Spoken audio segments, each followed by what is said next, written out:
beast! Ah!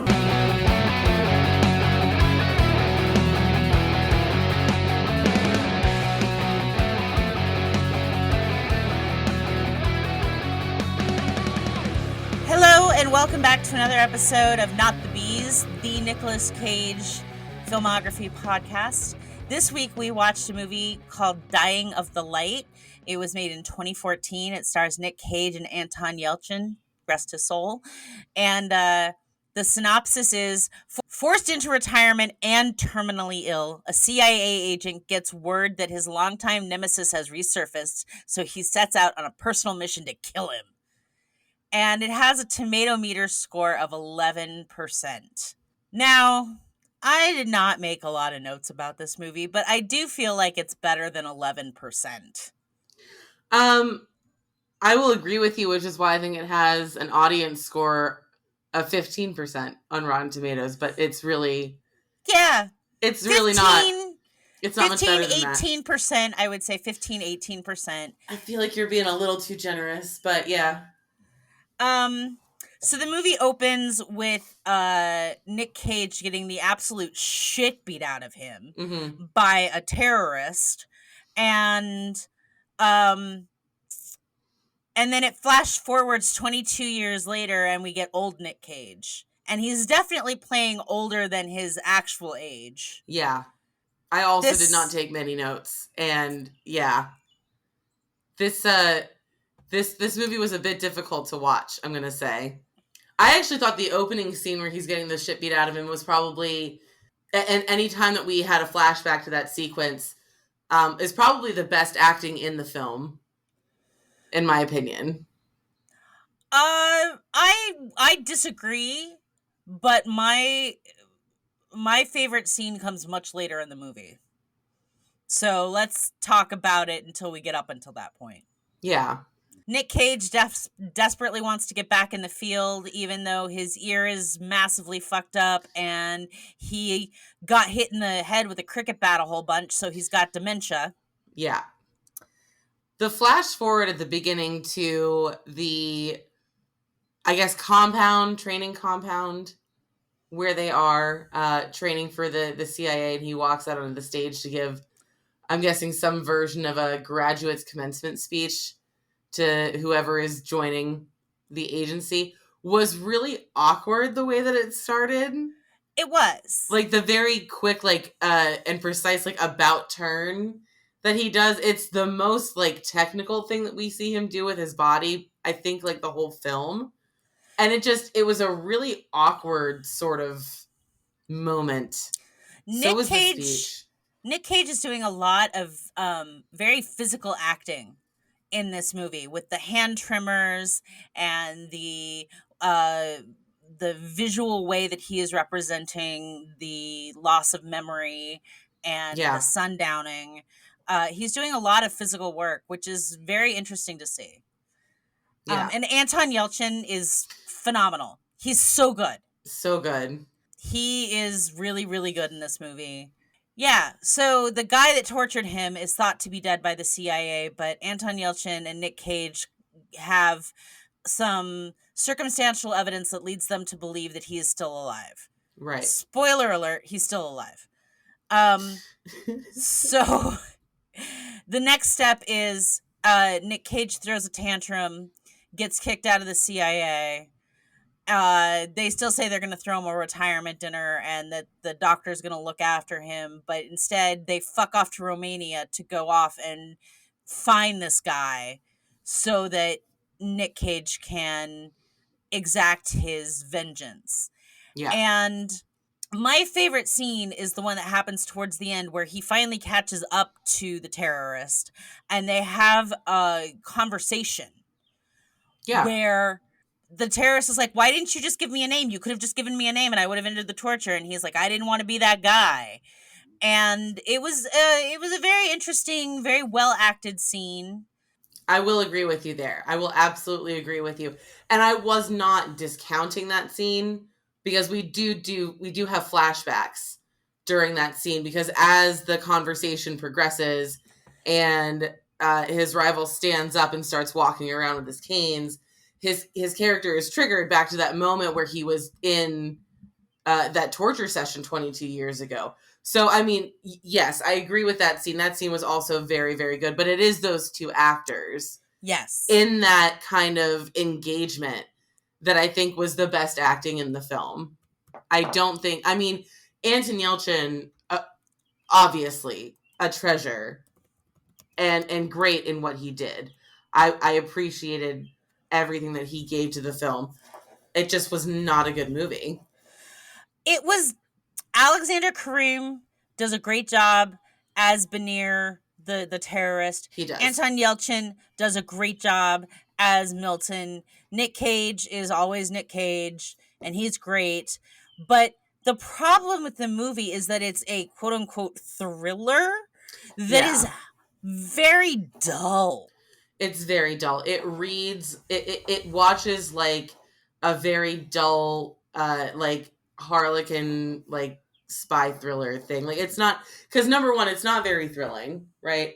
It's not. It takes place at a time when both of our main characters to the plot are experiencing, very different but very difficult levels of disease in their life that, they're not, neither one of them is coming out from. And it's interesting because like I recognize the name of the guy that wrote and directed it was Paul Schrader, and we know him from Taxi Driver and Raging Bull with Scorsese, and like what happened there, like, and it really is just the way that he writes. Is he writes, men in a room, Yeah, the man in the room sort of stories, and this story probably would have made a fine read for some $3 Kindle deal or whatever, boredom. But as far as a film, it was not very good. The pacing was very strange. I did come to find out that the film was actually recut in a way that Paul Schrader did not want. So there is another version of this movie, and it's actually called Dark. And I did look into some of the different things. I was going to see about, what it would entail to try to torrent something like that. But I didn't get any kind of sense that watching that version would make it a better story. The most prevailing comment I saw was that it was more interesting, but not that it was better. So it's just really unfortunate. I don't know if it's a situation where just the acting wasn't there. Maybe they just didn't have the right cast for it, because it felt like the entire time I was watching it, it was dragging its feet. Yeah, the movie feels like it's dragging its feet. Even though, like, it's not a plotting issue, it's not a pacing issue. It's just not as interesting as it's trying to be. No.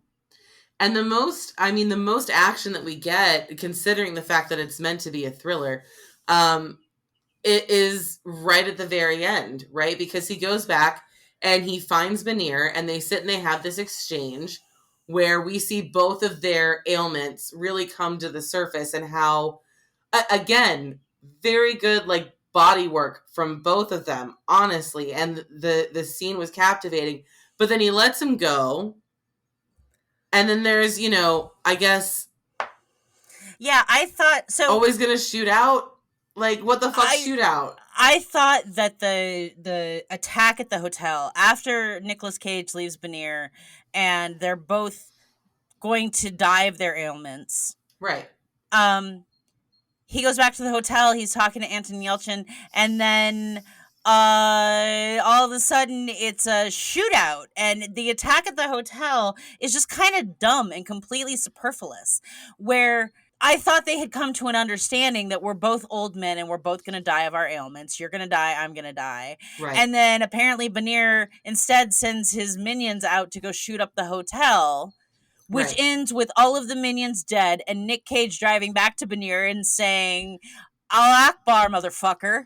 Right. And not only just killing him, but killing him in like a ridiculously over the top brutalish way. Yes. Like there was Yes. no reason for him to kill him by stabbing him through the eyeball with his index finger. Like Yeah. what the fuck? Number one, gross. Number two, it wasn't like it was just put there for like the shock value when like none of that existed in like the previous hour and 30 minutes. Like there was nothing about anything that had happened in this movie that would have led you to believe that something like that was coming. I thought the movie was over.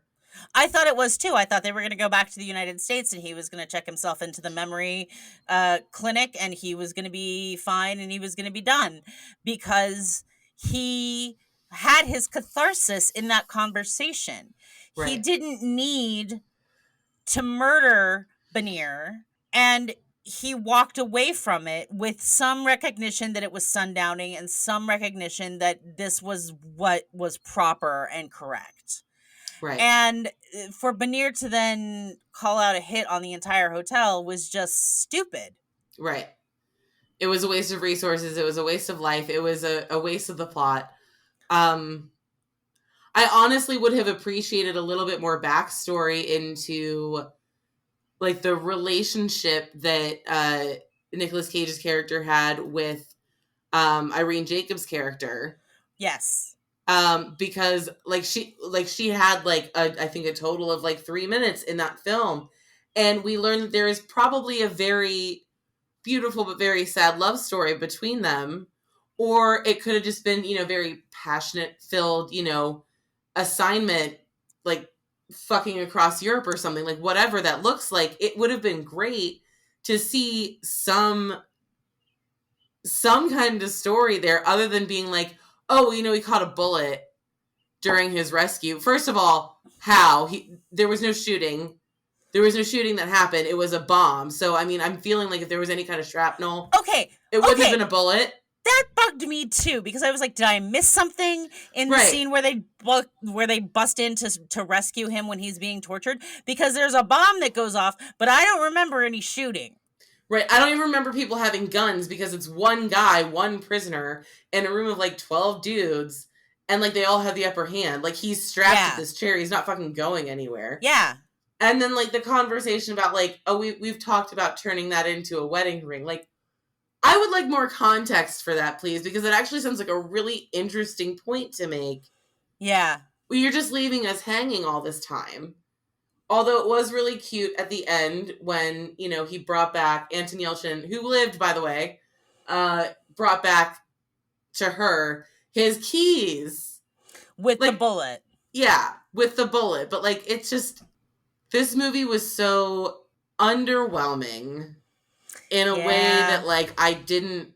But you know what? This is gonna end up being one of those things about doing this, is that there's going to be movies that we're going to have to watch that are going to be hard. And this, I think, was the first real, like, hard one that we've watched because it just was not good. I don't think this was as hard to watch as Wind Talkers. Wind Talkers literally put me to sleep. This movie, I was just kind of like, oh, is that it? Like, that's the movie you made? Mm-hmm. Oh, okay. Yeah, this movie did nothing but slowly collapse in on itself. Yeah. That's really all that it did. And like I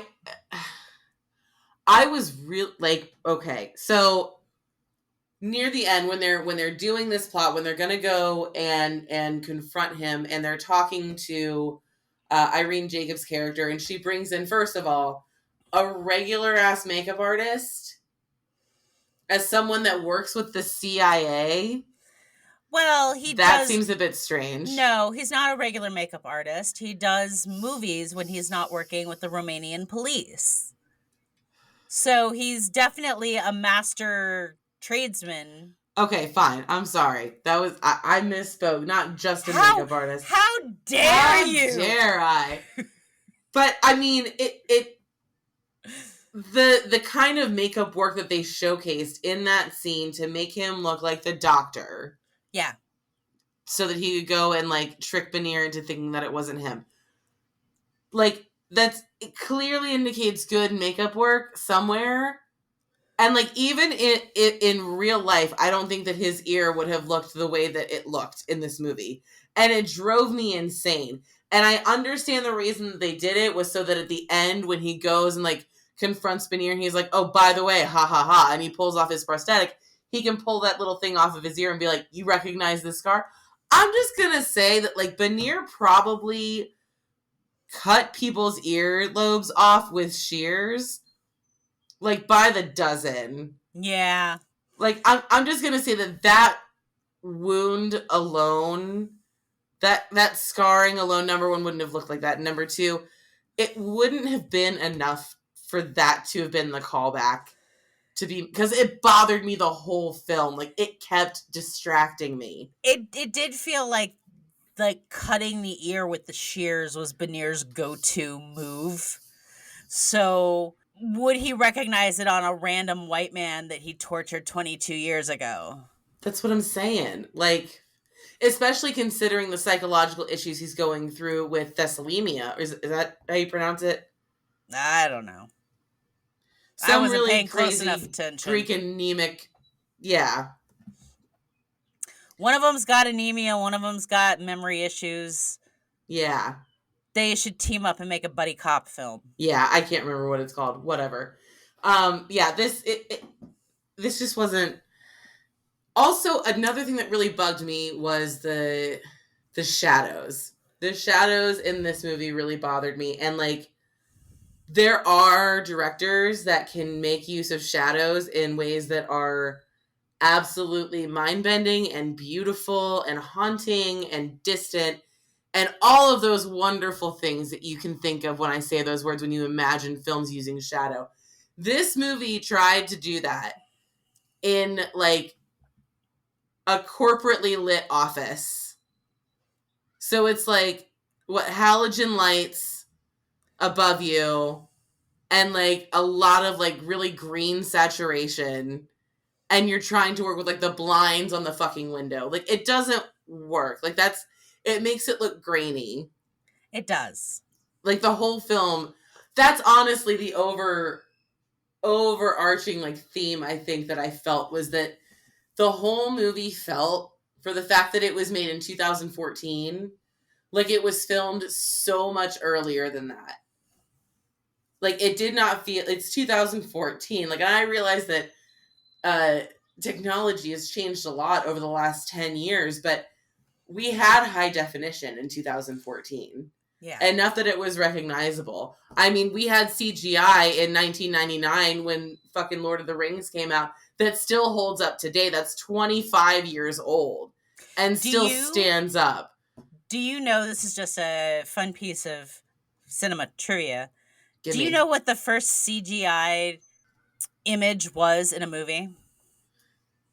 I feel like the answer is Star Wars, but I'm not sure. No. What is it? The first computer-generated image to ever appear in a film is the owl in the labyrinth. Look at you. Of course you would know that. Bowie is your husband, much like Jonathan Frakes is mine. It is known. It is known. But I'm saying that owl holds up better than a lot of these special effects in this movie do.